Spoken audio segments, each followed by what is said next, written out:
Cesare Cremonini con Logico, e in collegamento con noi c'è il governatore del Veneto Luca Zaia. Benvenuto governatore, buongiorno. Buongiorno a tutti. Allora, uno spazio per la regione, per i nostri ascoltatori, per le domande che vogliono fare, per le cose che vogliono approfondire. Ovviamente le emergenze sono sempre di più e ci chiedono ovviamente anche alla regione delle risposte, no? Uno dei messaggi che mi è arrivati riguarda il problema ancora attualissimo dell'immigrazione, di persone arrivate riconosciute come profughi e poi pescate, un caso di cronaca proprio recente in quel di Mestre, a compiere invece degli atti illegali, insomma a farne un po' di ogni. Siamo sempre su questo punto, come lo possiamo risolvere? Ma c'è qualcosa che intanto si sta facendo?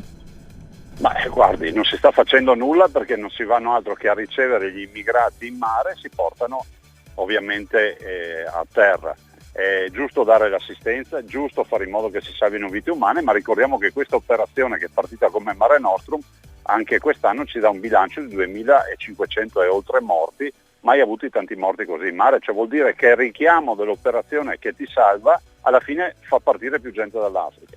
Il fatto che ci sia un ragazzo tunisino di 17 anni arrivato a Lampedusa, e mi chiedo fra l'altro come si possa pensare che un tunisino che arriva a Lampedusa sia un profugo, arriva qui, poi è stato pizzicato, e qui facciamo i complimenti della forza di polizia, a Mestre a spacciare. Questo è quello che accade, perché 2 su 3 non sono profughi. Diciamolo fino in fondo, i veri profughi che abbiamo visto, per carità, è quell'immigrato su 3 che arriva a Lampedusa, ma sono ad esempio i siriani che abbiamo visto in Macedonia.